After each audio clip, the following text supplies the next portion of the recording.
3 weeks later, they abandoned their home without packing, without selling, and without telling anyone why. Since then, no one has managed to sleep more than a single night inside house number 112 on Elm Street. What was inside that crib? And why did it feel like it was waiting?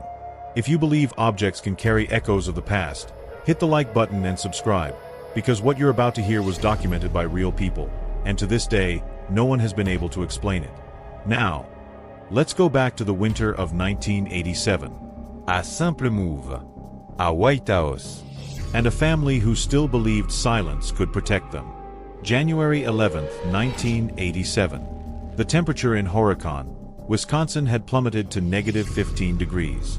Deborah and Alan Tallman watched as movers carried the last of their furniture into the 2-story colonial home on Elm Street. Their 3 children, Danny, 7, Katie, 5, and newborn Sarah, just 4 weeks old, peered through frosted car windows, their breath forming tiny clouds of condensation. For the Tallmans, this house represented a fresh start. Alan had secured a management position at the local John Deere factory, and Deborah was eager to put down roots in a community where neighbors still brought casseroles to welcome newcomers. "We'd been saving for years," Deborah would later tell investigators from the Horicon Police Department. "The house wasn't perfect, but it was ours. We never thought to ask why the previous owners left so suddenly. Those first few days were ordinary enough. Boxes were unpacked. Rooms were painted. The children chose their bedrooms. Danny claimed the blue room overlooking the backyard. Katie took the smaller room with the bay window, and baby Sarah would sleep in the master bedroom with her parents until the nursery was prepared." The Tallmans attended Sunday service at the local Lutheran church, where Reverend Michael Halloway welcomed them to the congregation. Neighbors commented on what a lovely family they were. Everything seemed perfectly normal. But normality, as the Tallmans would soon discover, is nothing more than a veneer, a thin coating over the unexplainable that waits beneath. On January 23rd, while browsing a second-hand store in nearby Beaver Dam, Deborah spotted an antique wooden crib. Its dark oak frame was carved with intricate patterns of leaves and vines, and despite a few scratches, it appeared sturdy and well-crafted. When she asked the shop owner about its history, the woman shrugged. "Came in last month. Estate sale from up north, I think. Previous owner passed away, and the family didn't want to keep much. Beautiful craftsmanship though, isn't it? They don't make them like this anymore." Deborah paid $65 for the crib. Police records would later note that the shop owner couldn't recall which estate the crib had come from, and store receipts from that period were mysteriously missing after a water damage incident the following spring. Alan Tallman spent that Saturday afternoon assembling the crib in the nursery, a small room adjacent to the master bedroom that had been painted a soft yellow. He'd later tell investigators that while working with the wood, he'd cut his finger, deeper than made sense for just handling furniture, requiring 7 stitches at the local clinic. The attending nurse noted in her report that the wound was unusually clean, almost surgical in precision. That night, baby Sarah slept in her new crib for the first time. At precisely 3:12 a.m., every light in the Tallman house flickered on, then off. The digital alarm clock by the Tallman's bed reset itself. And Sarah, who had previously slept through the night, began wailing with such intensity that Deborah would later describe it as not a baby's cry at all, but something wounded and ancient. When Deborah reached the nursery, she found the room inexplicably cold, so cold that her breath fogged in front of her face despite the furnace running at full capacity. Sarah's cries stopped the moment Deborah lifted her from the crib, but the infant's body was rigid, her eyes wide open and fixed on the corner of the ceiling. "There's nothing there, sweetie," Deborah whispered, though she couldn't shake the feeling that something in that darkened corner was watching them both. The next morning, Alan checked the home's electrical system and found nothing wrong. He examined the furnace, which was functioning normally. The temperature in the nursery was now consistent with the rest of the house. Deborah mentioned the incident to their pediatrician during Sarah's checkup the following week, who suggested it might be an ear infection causing discomfort at night. Tests showed no infection. But the 3:12 a.m. awakening continued, night after night. Same time. Same heart-stopping wail. Some inexplicable cold in the nursery. On February 3rd, Danny Tallman asked his parents if he could sleep in their room. When Alan asked why, the 7-year-old's response sent a chill through both parents. The tall man without a face stands next to Sarah's crib at night. He watches her, and then he watches me. Alan checked Danny's room thoroughly, looking under the bed and in the closet. He even examined the attic access panel and the hallway ceiling, finding nothing but insulation and a few forgotten Christmas decorations. Danny slept between his parents that night. The following day, Katie reported seeing shadow people crawling along the nursery wall. Deborah found her 5-year-old daughter standing in the doorway of the baby's room, transfixed. "They're hungry, Mommy," Katie whispered. "They want what's in the crib." Alan began keeping a journal documenting the strange occurrences, a document that would later become central to the case file. He noted temperature fluctuations throughout the house, some rooms dropping to near freezing while others became stiflingly hot. The family's pets, a golden retriever named Max and a tabby cat called Whiskers, refused to enter certain rooms, particularly the nursery. Electronics malfunctioned. Televisions turned on by themselves, tuned to static. Phones rang with no one on the line, and most disturbing, the baby monitor sometimes captured sounds that couldn't possibly have come from Sarah. Low, guttural whispers that Deborah described as like someone speaking backwards. By mid-February, the phenomena had escalated. Deborah found household items arranged in strange patterns, kitchen utensils laid out in perfect circles, shoes paired with the wrong mates, family photographs turned to face the wall. Alan woke one morning to find tiny handprints on the bathroom mirror, too small to belong to any of their children and composed of what looked like ash. On February 17th, the Tallman's neighbor, Margaret Wheeler, was having coffee with Deborah when she noticed something unusual. "I could swear that crib was rocking by itself," Wheeler later told investigators. "Just slightly, like someone was gently pushing it." Deborah didn't seem to notice, but when I pointed it out, it stopped immediately. She got very quiet after that. That same evening, Alan's mother came to visit and brought a Polaroid camera to take pictures of the new house.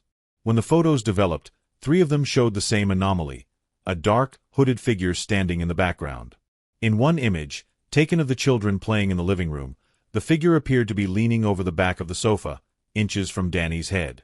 Alan's mother refused to stay the night and left abruptly, leaving the photographs behind. She would later tell police that as she was backing out of the driveway, she glanced up at the nursery window and saw what looked like dozens of hands pressing against the glass from inside. By the end of February, Sarah was losing weight despite feeding normally.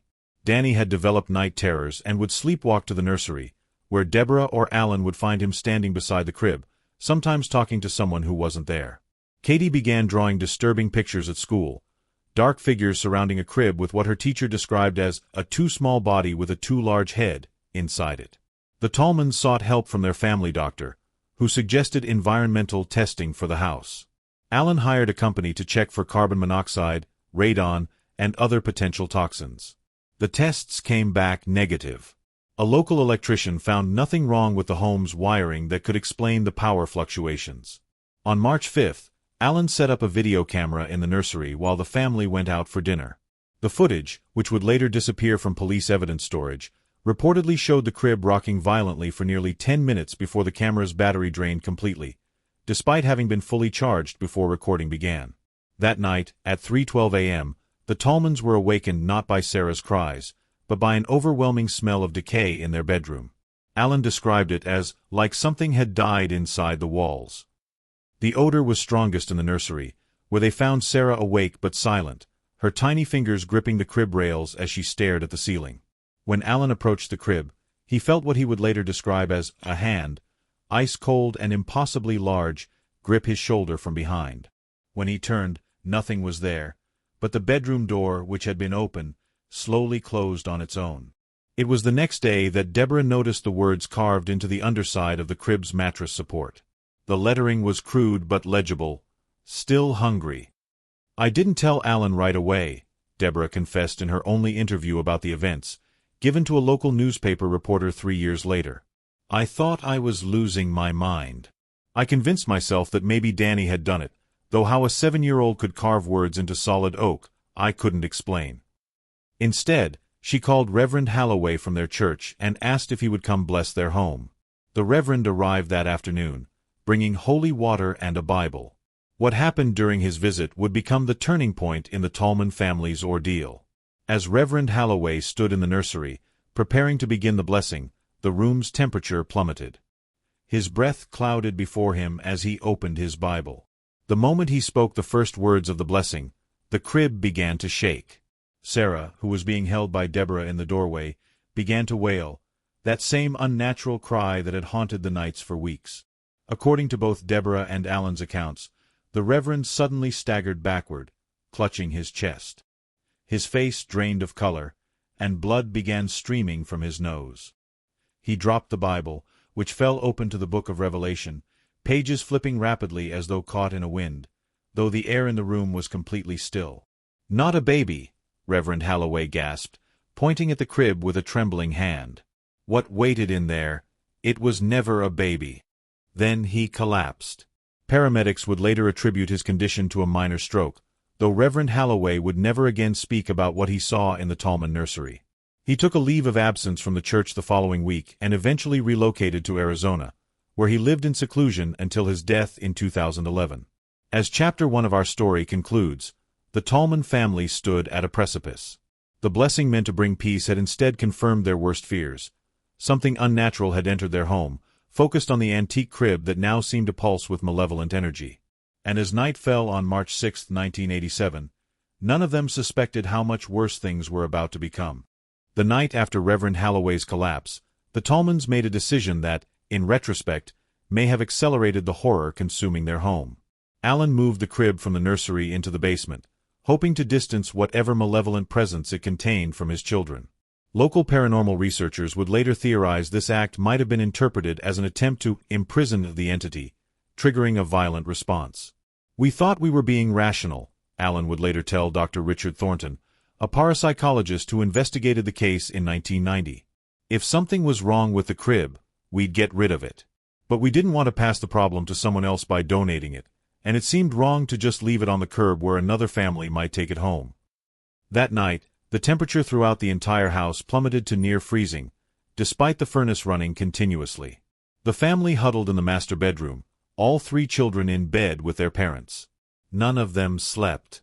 At precisely 3:12 a.m., the sound of wood splintering echoed from the basement, followed by what Alan described as a child's laughter, but wrong, like the sound was being played backwards.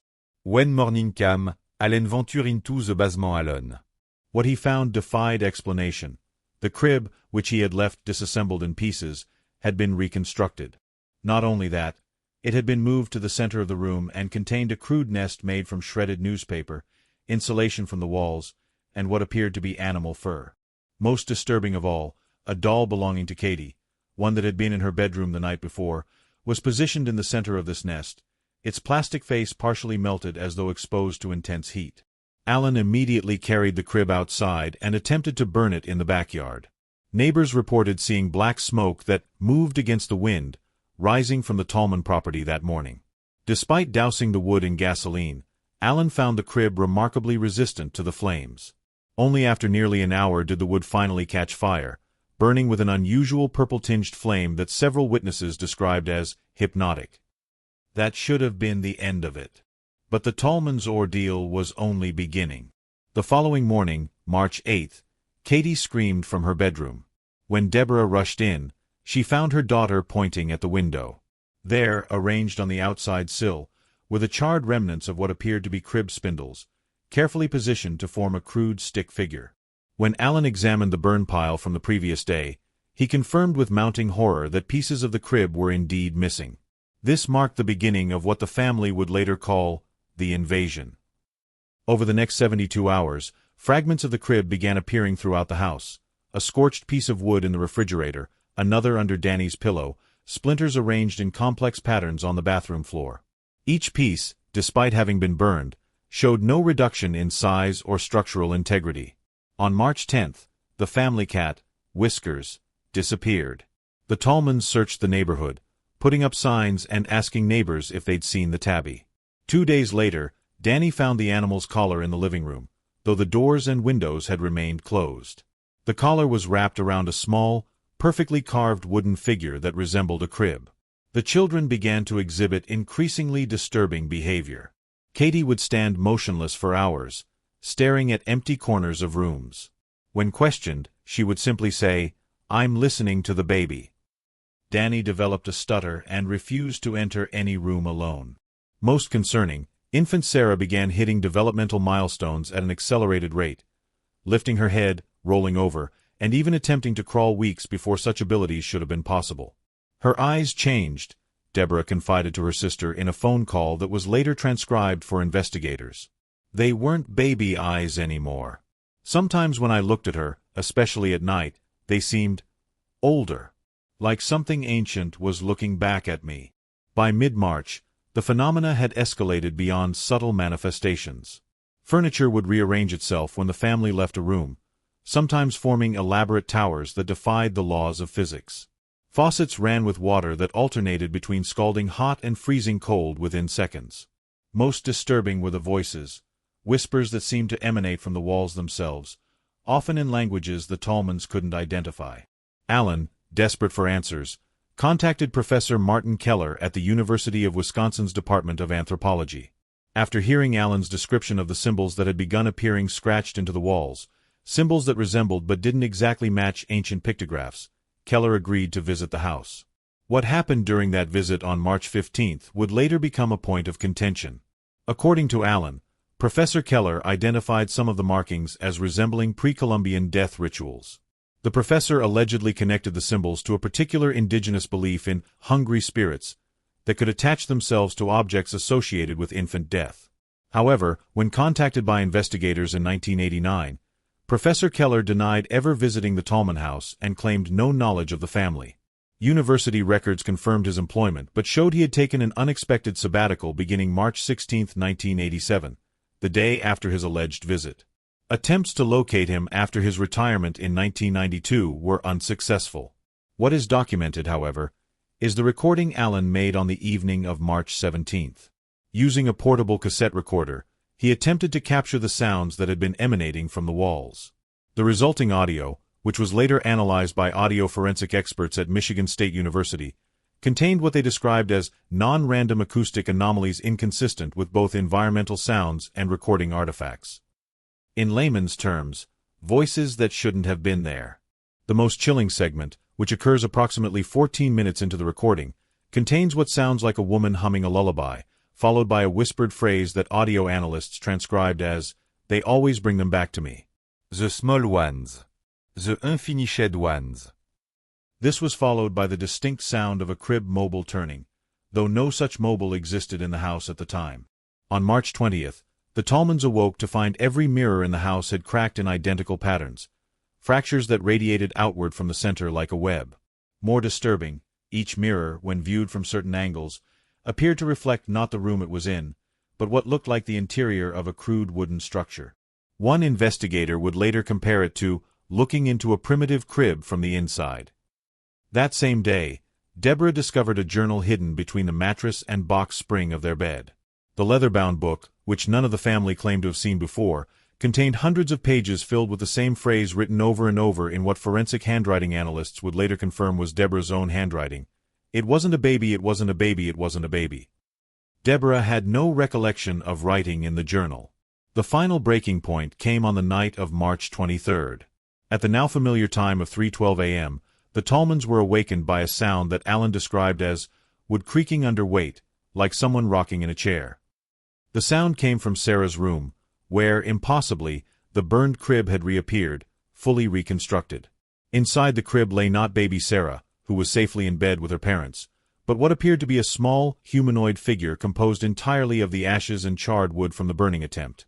As Alan approached, he would later testify that the figure turned its head, a featureless knot of wood where a face should have been, and reached out a spindly, elongated limb toward him.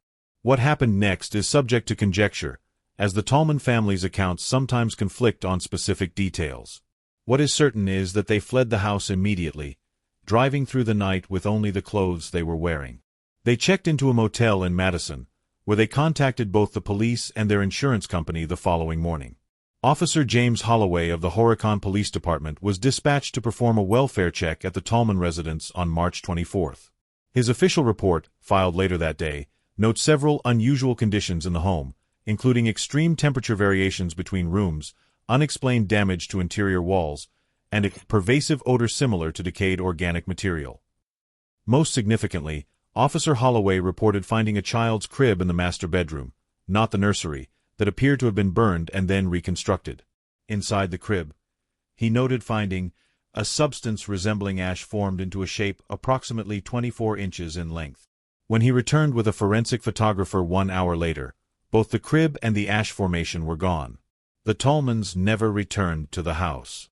They arranged for a moving company to pack and ship their belongings to Allen's brother's home in Illinois, where they stayed while looking for a new residence. The movers reported multiple equipment failures while working in the house, including tools that would inexplicably break and cameras that would not function. Several refused to enter certain rooms, particularly the nursery, citing bad feelings and dizziness. When asked why they didn't simply throw away the crib when problems first began, Deborah's response hints at the true horror of their experience. "You don't understand. We tried. It wouldn't let us. Whatever was in that crib, it wasn't finished with us." The house at 112 Elm Street remained vacant for nearly 2 years before being purchased by the mayor's family in late 1989.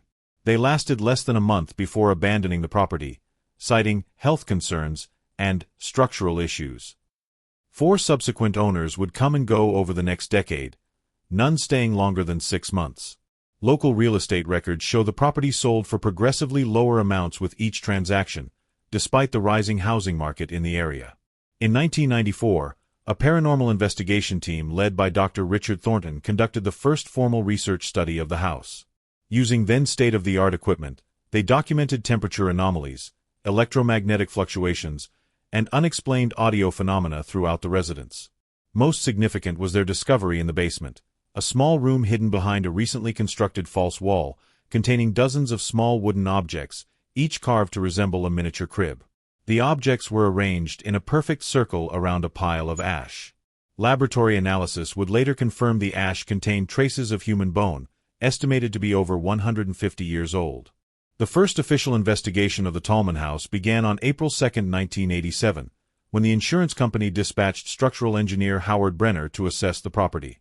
Brenner's initial report pointed to several potential explanations for the phenomena the family had experienced.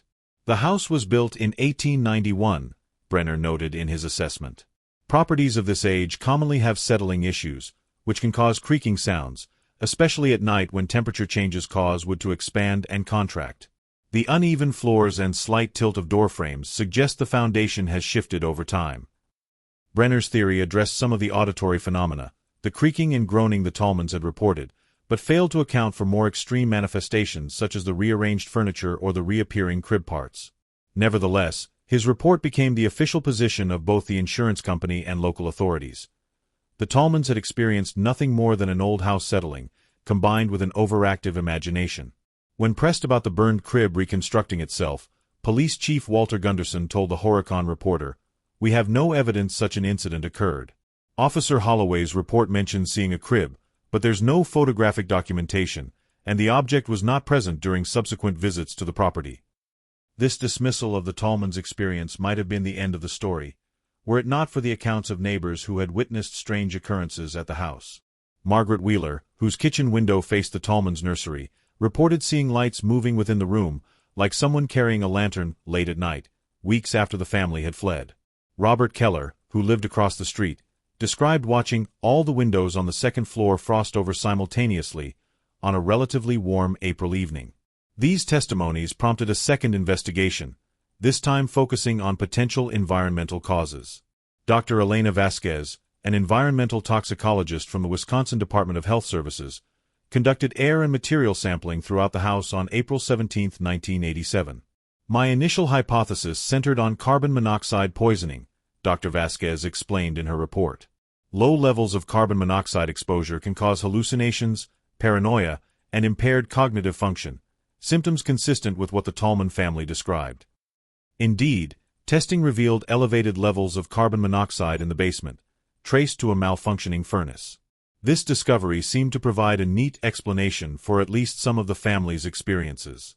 Hallucinations caused by carbon monoxide poisoning could account for the visual phenomena, while the general sense of dread and paranoia might explain their extreme reaction to otherwise mundane events.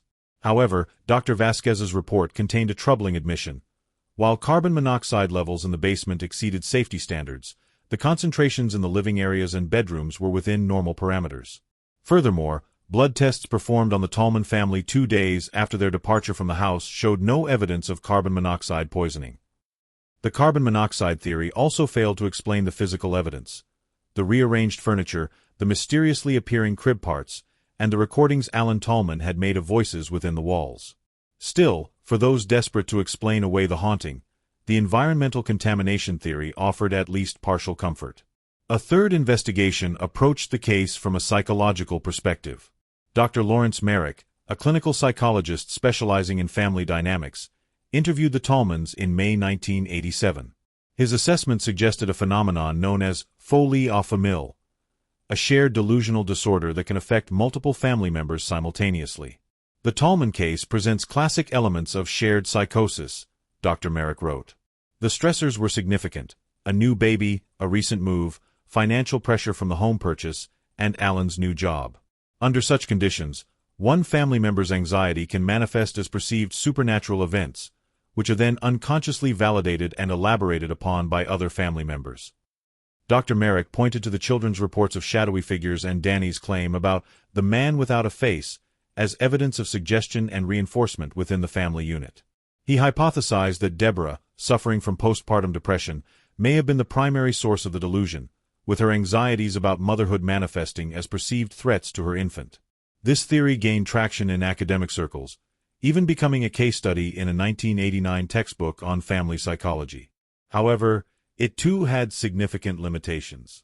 As Dr. Richard Thornton would later point out, the shared psychosis theory cannot account for physical evidence observed by individuals outside the family unit, nor does it explain the audio recordings or photographic anomalies, unless we're prepared to argue that delusion can somehow imprint itself onto recording media. By late summer of 1987, interest in the Tallman case had waned. The house remained unoccupied, listed with a local real estate agency at a price well below market value.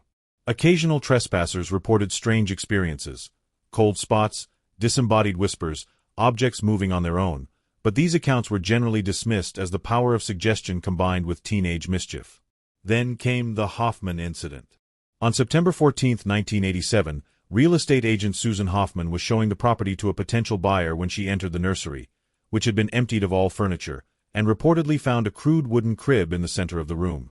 According to her statement to police, the crib appeared to be handmade from rough branches, like something you'd find in a pioneer museum. When she approached the crib, Hoffman claimed she heard what sounded like an infant crying, though she and her client were alone in the house. The client, businessman Thomas Riley, corroborated her account and added a detail that would later become significant. The crying seemed to be coming not from the crib, but from within the walls themselves. This incident prompted a fourth investigation, this time focusing on the physical structure of the house. Contractors removed sections of drywall in the nursery, revealing the original lath and plaster walls underneath.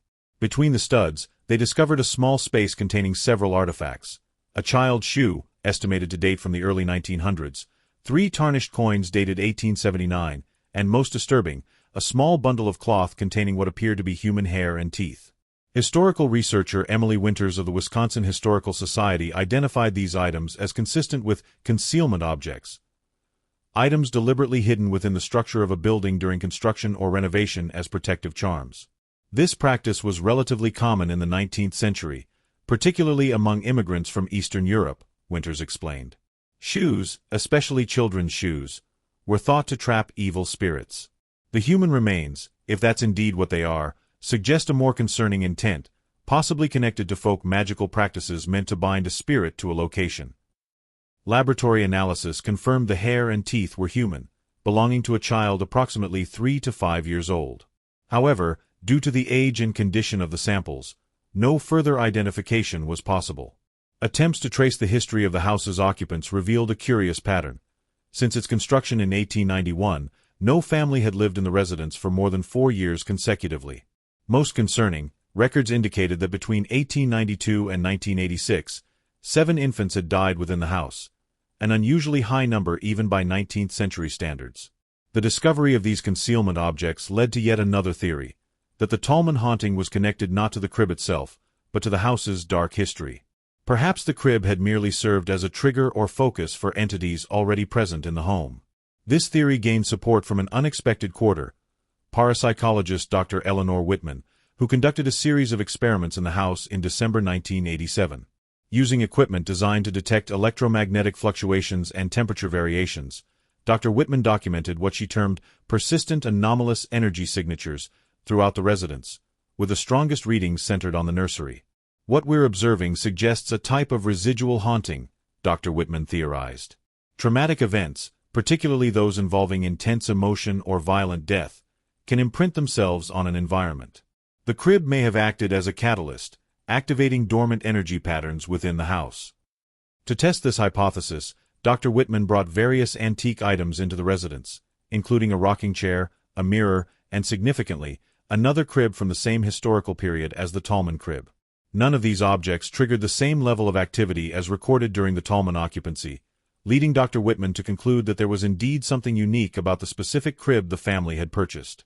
The question remains, she wrote in her final report, whether the crib brought something into the house, or whether something already in the house recognized the crib as a suitable vessel. By early 1988, the Tallman case had attracted attention from religious authorities.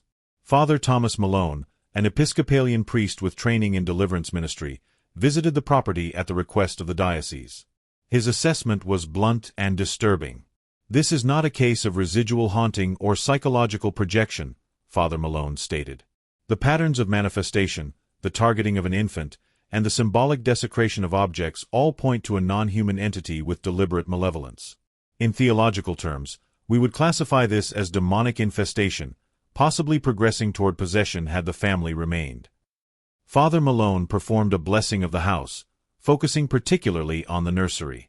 During the ritual, witnesses reported that the temperature in the room dropped dramatically, and a sustained low-frequency humming sound emanated from the walls. Most disturbing, when holy water was sprinkled in the corners of the room, it reportedly evaporated on contact with audible hissing. Following the blessing, Father Malone advocated for more dramatic intervention. "This house requires a full exorcism, not merely of the structure but of the land itself. There is something here that predates the house, something that has been feeding on fear and grief for generations." The diocese, however, declined to authorize such a procedure, citing insufficient evidence of genuine demonic activity.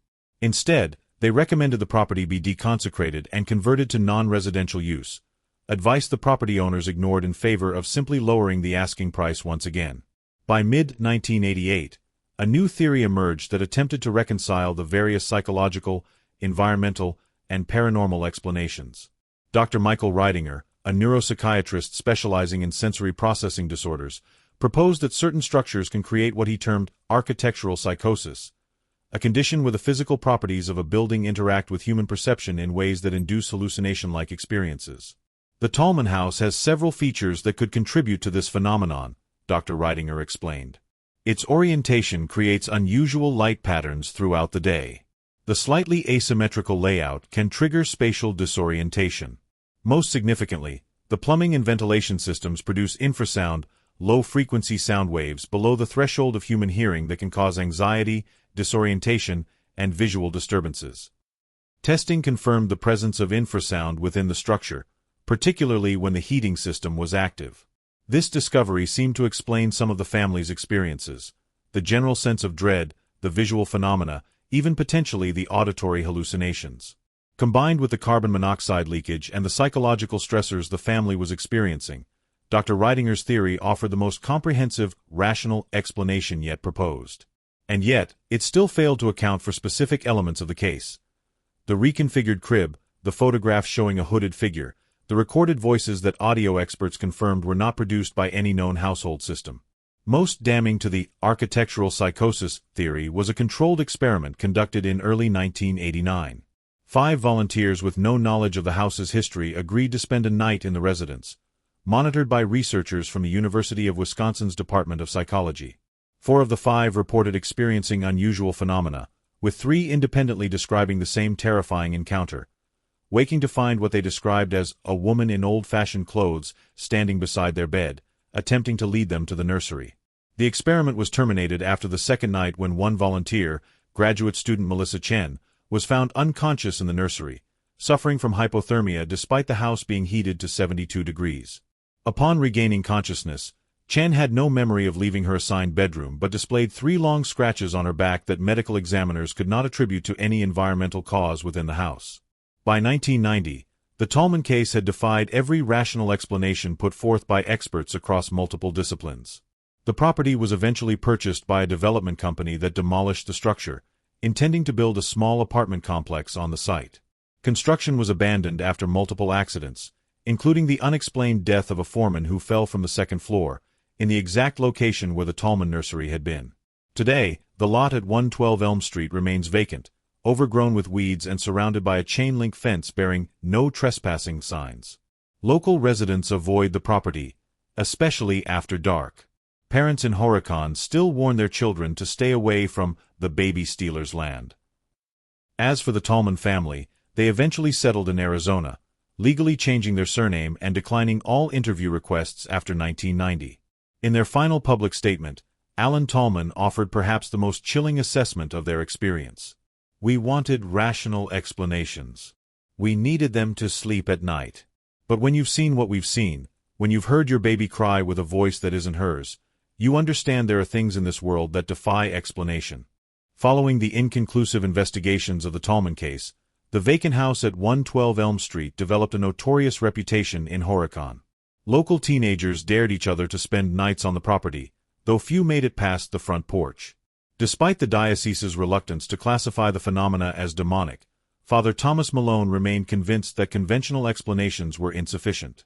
Against official church policy, he returned to the property on June 12, 1988, accompanied by Father Raymond Guzman, a Catholic priest with experience in exorcism rituals, and Sister Elizabeth Chen, a nun who claimed to possess medium abilities. What transpired during their unauthorized exorcism attempt was recorded on a portable cassette player Father Malone had brought to document the procedure. This recording provides the most compelling evidence that the Tallman haunting transcended rational explanation. The recording begins with Father Malone's voice as he leads the small group through the front door. "In the name of Christ, we enter this place of darkness to bring light." The audio captures their footsteps, the creak of the staircase as they ascend, and Sister Chen's sharp intake of breath as they reach the nursery. "It's here," her voice whispers. "It's watching us from the corners." Father Guzman begins the ritual, reciting the prayers of exorcism. For approximately 12 minutes, the recording captures nothing unusual, until Father Malone begins to sprinkle holy water throughout the room. At exactly 19 minutes and 37 seconds, a distinct hissing sound becomes audible, followed by a female voice speaking at an unnatural pitch. "You bring them to me still. Small ones. Infiniched ones. Sistéchen scream in terror." The ritual continues more urgently, with Father Guzman commanding whatever presence inhabits the room to identify itself. The response remains one of the most disturbing elements of the entire Tallman case. A voice, still female but deeper, resonating with a quality that acoustic engineers would later describe as occupying multiple frequency bands simultaneously, speaks. "I am the mother of all that was not allowed to be born." What follows is 43 seconds of what Father Malone's written account describes as a wind that had no source, cold as January but carrying the stench of putrefaction.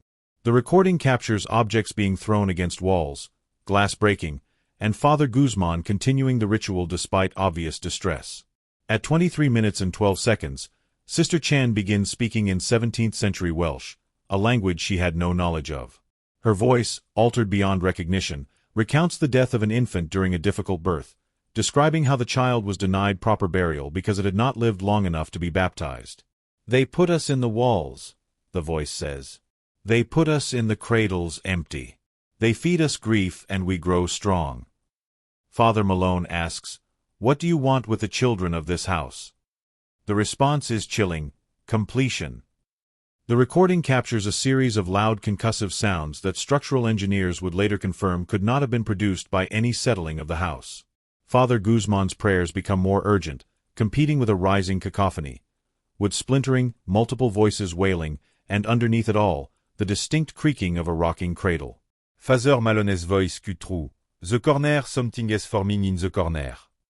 Sister Chen screams again, followed by the sound of a body falling.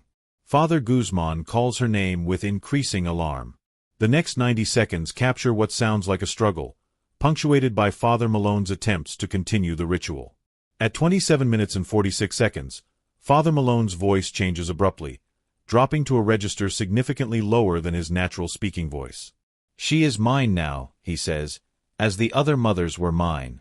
As all mothers of lost children will be mine." Father Guzman can be heard backing away. "Thomas," he says, "Thomas, come back to us." The audio captures a sound that acoustic engineers have described as a single voice splitting into multiple harmonic layers, followed by Father Malone speaking words that linguists have been unable to translate conclusively.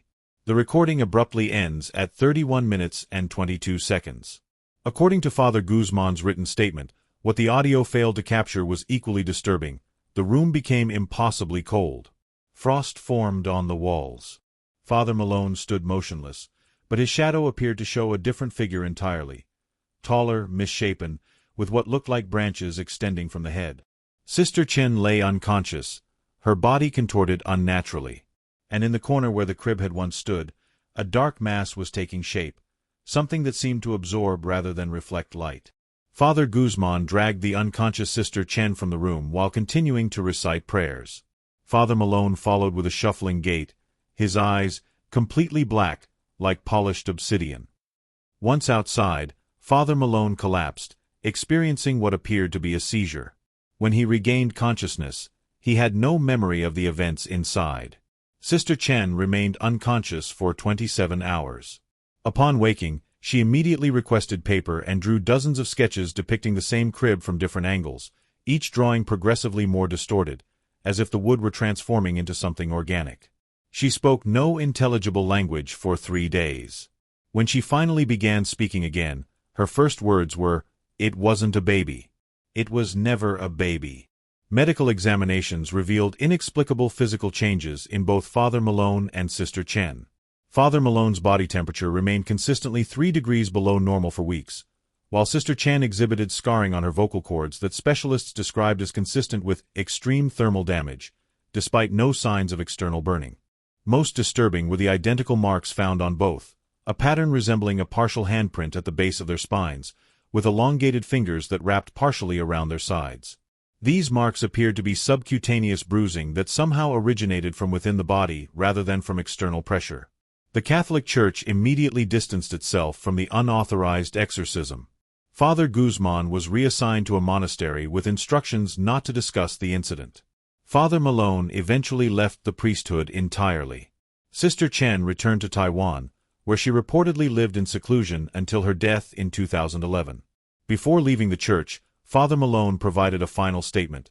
"What we encountered was not a demon in the traditional sense. Demons are fallen angels, beings that were once of heaven. This entity was never celestial. It is older, earthbound, formed from grief and rage so ancient it has forgotten its original source. It exists in the space between life and death, feeding on the pain of mothers who have lost children and children who were never allowed to live. The crib was not the source, it was a vessel, carefully crafted to house the entity and allow it to feed."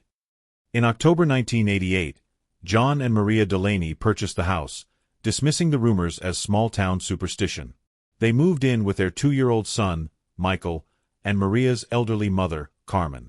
Within days, the disturbances began again.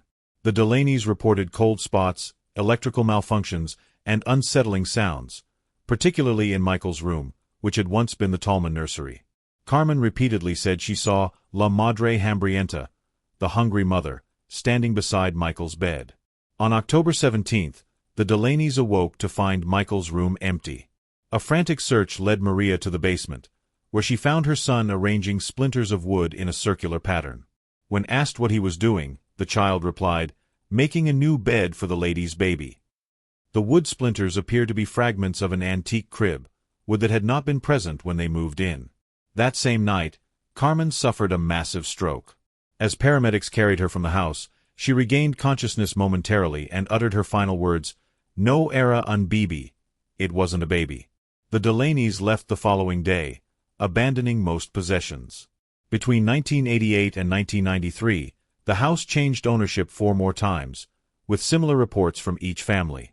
In December 1993, during a harsh winter, the vacant house caught fire. Fire Chief Robert Mendez described the blaze as behaving unnaturally, with flames that concentrated in certain rooms despite efforts to control the spread.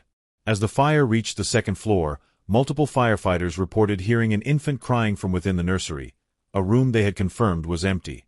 2 first responders who attempted to reach the sound were hospitalized with severe burns. Most unsettling was Mendez's description of the fire's final moments. As the roof collapsed, there was a sound, not like wood breaking, but like something screaming in rage. And for just a moment, the smoke took a shape above the house. Like a woman holding something in her arms, looking down at us. The house burned to its foundation. The property later became a small memorial park that residents of Horicon still avoid. In 1994, Deborah Tallman revealed in an interview that she had traced the crib to a Wisconsin family named Proctor from the 1870s. Elizabeth Proctor had lost 7 pregnancies before finally carrying a child to term, a daughter who died at 3 months old. Elizabeth subsequently took her own life, but not before building a crib by hand. Researcher Jessica Hammond discovered a pattern. Over the past century, the crib had passed through at least 11 different families. In each case, the family included an infant who died under unusual circumstances, often followed by the mother's suicide or psychological breakdown. The original crib was never recovered.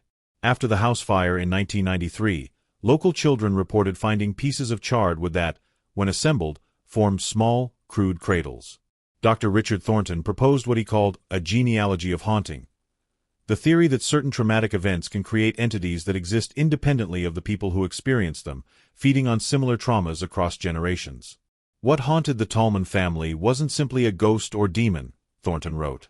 It was a convergence of grief, the accumulated pain of mothers who lost children, children who lost lives before they could begin them.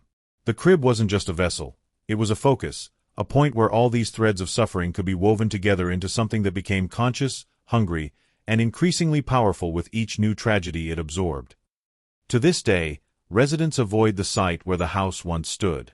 And on certain nights, people living nearby report hearing the same sound, a rhythmic creaking, like someone gently rocking a cradle, followed by what sounds like a woman softly humming a lullaby. The destruction of the house at 112 Elm Street did not mark the end of the Tallman case. In many ways, it was only the beginning of a deeper mystery that continues to unfold decades later. The physical structure may have been reduced to ashes, but the entity that had manifested through the antique crib appeared to have dispersed rather than been destroyed. In the spring of 1994, during excavation for a memorial garden at the site, workers uncovered a disturbing discovery beneath what had been the basement, a small chamber lined with brick that predated the house itself. At the center were small bones that forensic anthropologists determined belonged to at least 7 infants, dating from the mid-1800s to the early 1900s. Historical records revealed that before the Tallman house was built in 1891, the land had been part of a property owned by Horicon's first midwife, Abigail Winters. Local historians uncovered evidence suggesting that Winters had provided not only midwifery services but also primitive abortions and had been suspected of infanticide in several cases. More disturbing was the discovery of a journal written by Winters' apprentice, Sarah Bellows.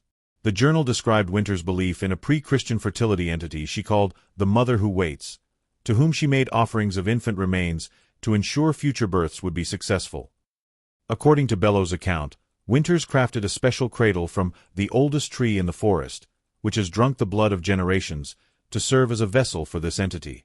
The connection between this historical account and the Tallman crib could not be definitively established, but the parallels were impossible to ignore.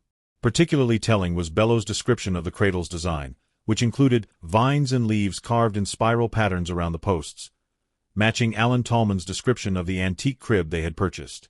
The bones discovered at the site were given a proper burial in Horicon Cemetery under a marker that read simply, "The Forgotten Children, 1850 to 1910. Following this interment, several visitors reported seeing a woman in period dress standing beside the grave, vanishing when approached. Photographs taken at the burial service showed unusual light anomalies, including what appeared to be the translucent outline of a cradle hovering above the marker. The memorial garden established at the former Tallman property has been plagued by unusual phenomena. Plants wither unexpectedly in a circular pattern at the center of the garden corresponding to where the nursery had been located.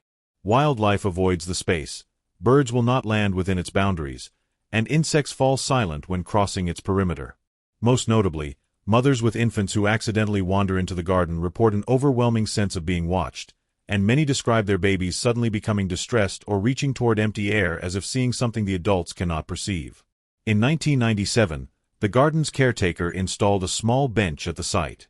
3 days later, visitors found the bench had been reduced to splinters, the wood arranged in a circular pattern reminiscent of a crib. Security cameras captured no human activity but did record the bench appearing to dismantle itself over the course of 7 hours, pieces of wood moving incrementally as if pulled by invisible hands. The Tallman family themselves never fully escaped the shadow of their experience. Though they relocated to Arizona and changed their names, they reported occasional manifestations that suggested whatever had attached itself to them in Horicon had not completely relinquished its grip. Sarah Tallman, who had been an infant during the original haunting, began experiencing night terrors at age 7 that matched her brother Danny's descriptions of the faceless man who had stood beside her crib years earlier, despite having been too young to remember the events herself or to have heard Danny's account. On her 10th birthday, Sarah created a detailed drawing of what she described as the woman who rocks me when I'm sleeping. The image depicted a female figure with elongated arms and hollow eye sockets, seated in what appeared to be a crib large enough to hold an adult. When asked where she had seen this woman, Sarah replied, "She's always been there. She's waiting for me to be finished." Perhaps most disturbing was the experience reported by Deborah Tallman in 2001. While pregnant with her 4th child, she woke one night to find what appeared to be a partial handprint emerging from within her abdomen, pressed outward as if something inside were trying to reach through her skin. A subsequent ultrasound revealed what appeared to be tiny handprints on the wall of her uterus, visible around the fetus. The child was born healthy, but Deborah noted that throughout infancy, she would often find the baby staring at empty corners of rooms, sometimes reaching out as if interacting with an unseen presence. Several individuals who had been involved in investigating the haunting reported unusual experiences in subsequent years.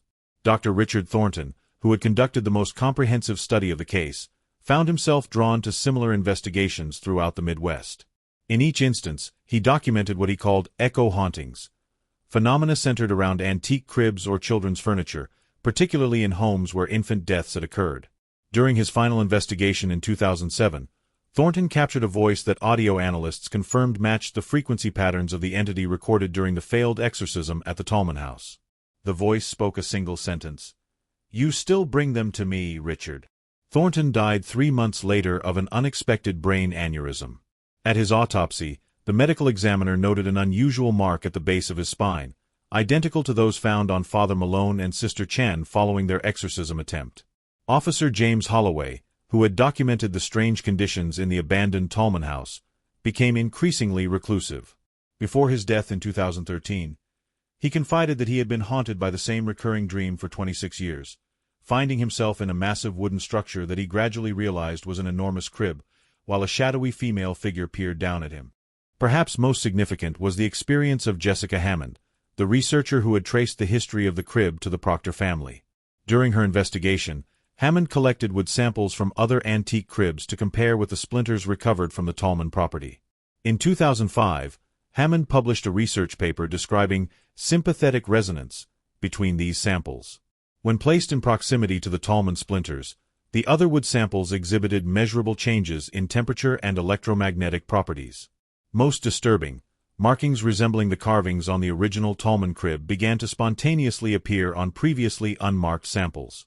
Hammond theorized that the entity might be capable of infecting other similar objects, essentially replicating itself through any wooden vessel associated with infants, particularly those with traumatic histories.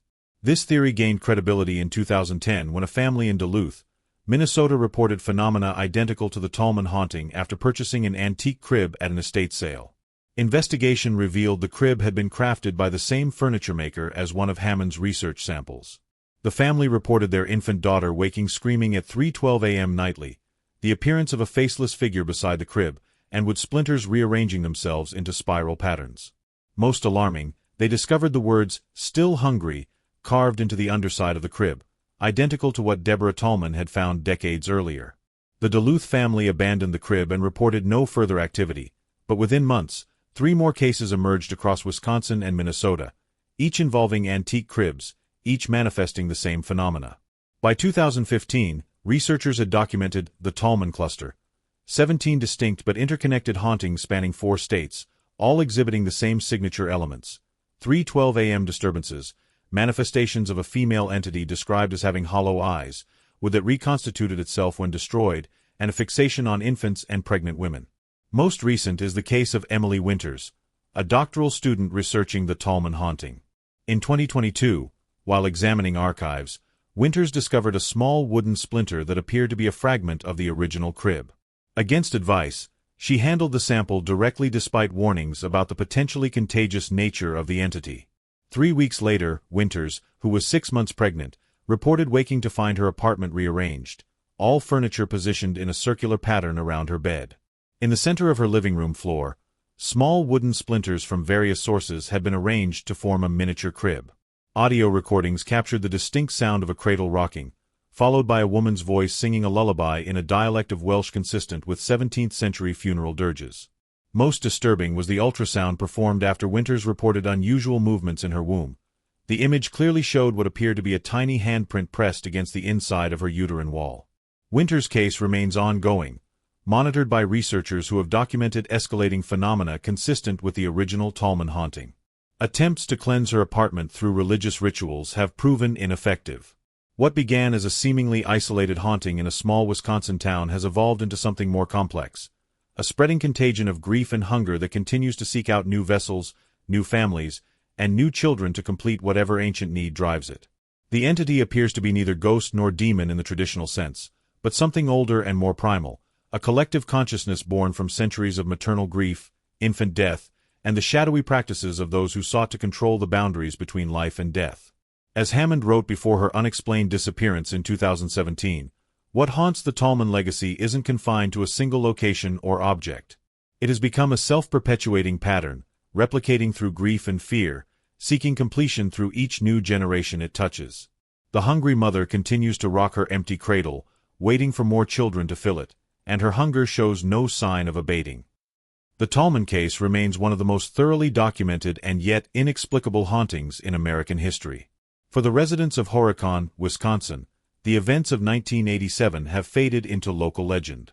But for those who have felt the touch of the entity or heard the creaking of its cradle in the dark hours of the night, the horror remains immediate and undiminished.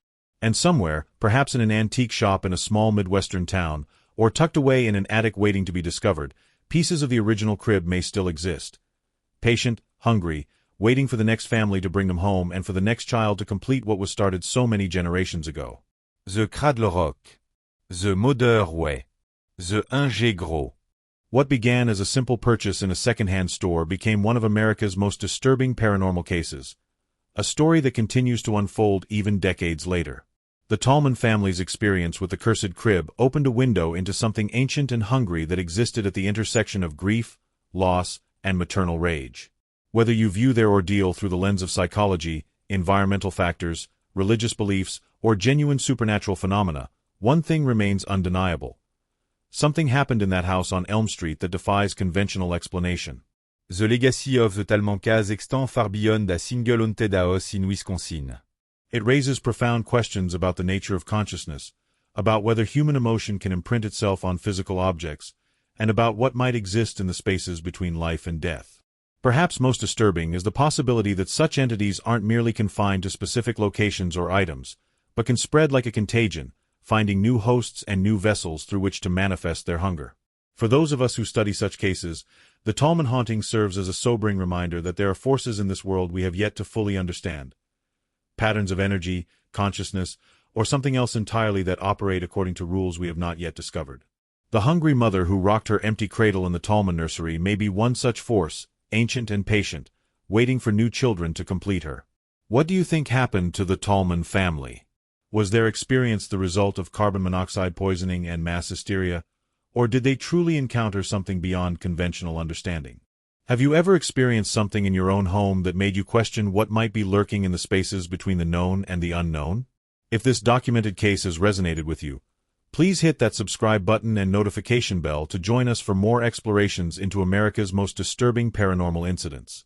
Your support allows us to continue researching and documenting these cases, preserving them for future generations who might one day find the answers we still seek. And remember, the next time you're browsing a second-hand store and your eyes fall upon an antique crib with intricately carved vines and leaves, perhaps it's better to leave it where it stands. After all, Some things are hungry for more than just your money. Thank you for joining me on this journey into the shadows of the Tallman case. Until next time, sleep well, and maybe check under your bed before you do.